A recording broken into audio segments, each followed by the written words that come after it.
8 तारीख को दिल्ली विधानसभा के परिणाम आ गए और आज लगभग 10 दिन पूरे हो गए हैं और बीजेपी अपना मुख्यमंत्री डिक्लेयर नहीं कर पाई। इसमें मुझे बस एक चीज लगती है कि नेता का जो सबसे बड़ा गुण होता है जिससे राष्ट्र और समाज का विकास होता है वो होता है उसका विजनरी होना। तो उसे दिखाई पड़ता हो कि क्या करने से समाज, परिवार, राष्ट्र आगे बढ़ेगा। हम दिल्ली को पिछले 10 सालों से चला रहे थे। हम एक चीज पे काम कर रहे थे और उस चीज ने दुनिया के जितने भी आज ताकतवर देश हैं सबको महाशक्ति बनाया है। आप सबको पता ही होगा, वो चाहे यूनाइटेड स्टेट्स ऑफ अमेरिका हो 1787 में, इस्लाम एरिया आज सुपर पावर, चाहे वो जर्मनी हो, चाहे वो जापान हो, चाहे आज चाइना हो, सब ने एक चीज पे काम किया है और उसका नाम है ह्यूमन रिसोर्स। नेचुरल रिसोर्स होने के बाद भी अगर ह्यूमन रिसोर्स स्ट्रांग नहीं होगा तो वो राष्ट्र कभी आगे नहीं बढ़ पाएगा, वो राष्ट्र कभी मजबूत नहीं हो पाएगा। और ये बात हमारे नेता अरविंद केजरीवाल जी को बिल्कुल स्पष्ट थी। और इस ह्यूमन रिसोर्स के दो सबसे स्ट्रांग पिलर हैं। पहला पिलर एजुकेशन और दूसरा पिलर हेल्थ। भारत जब महाशक्ति था, प्राचीन काल की अगर मैं बात करूं एशियन पीरियड की, तो पूरी दुनिया के उस वक्त जो नॉन दुनिया थी, उस दुनिया में लगभग सारे देशों के लोग भारत में पढ़ने के लिए इच्छुक थे। मैं बात कर रहा हूं नालंदा और तक्षशिला की, और मैं बात कर रहा हूं फाइहान और ह्यूएनसांग जैसे लोगों की जो चाइना से भारत पढ़ने के लिए आए। तो जब देश में शिक्षा उच्चतम स्तर पे थी तो देश महाशक्ति था।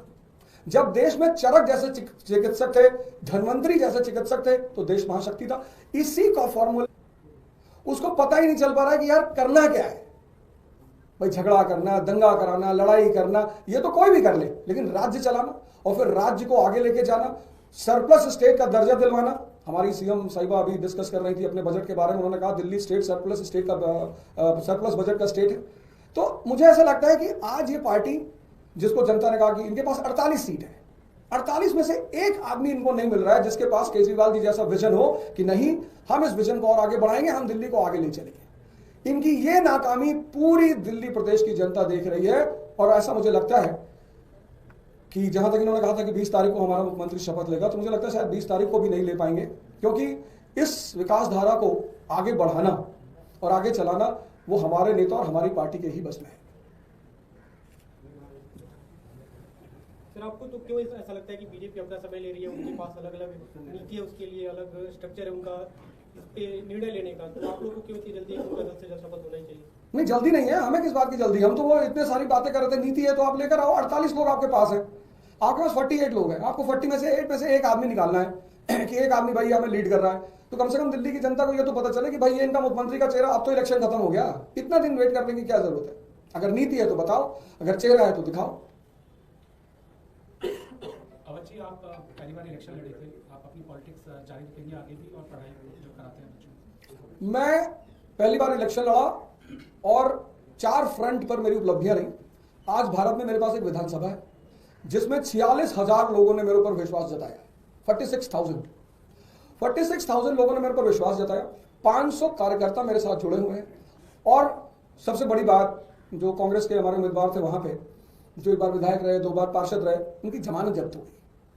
तो इतनी अच्छी शुरुआत करने के साथ अब राजनीति से पीछे जाने की कोई वजह नहीं है। तो एक नेता के रूप में मैं स्टैब्लिश हो चुका हूं। आने वाले उजला साहब, एक नेता के रूप में आप स्टैब्लिश हो चुके हैं, आप सोच भी सकते हैं नेता के नजरिए से। आपको क्या लगता है भाजपा में उन 48 कैंडिडेट में से एक कैंडिडेट कौन होना चाहिए? देखिए, ऐसा है कि हर व्यक्ति को अपने घर की जिम्मेदारी लेनी चाहिए। अगर वो मुझे बुलाएंगे, अपनी असमर्थता जताएंगे कि मिस्टर ओझा हम नहीं चुन पा रहे, तो आपके चैनल के माध्यम से मैं प्रस्ताव रखना चाहता हूं कि अगर वो ऐसी किसी दिक्कत में है तो मैं अपनी सेवाएं देने को तैयार हूं। क्योंकि एज ए शिक्षक मुझे पता होता था कि इस बच्चे का सिलेक्शन होगा, कौन होनहार है। तो मैं ये कहना चाहूंगा कि अगर उनको मेरी सेवाओं की जरूरत है तो मैं उनके लिए उपलब्ध हूं। मैं बता सकता हूं आने वाले समय में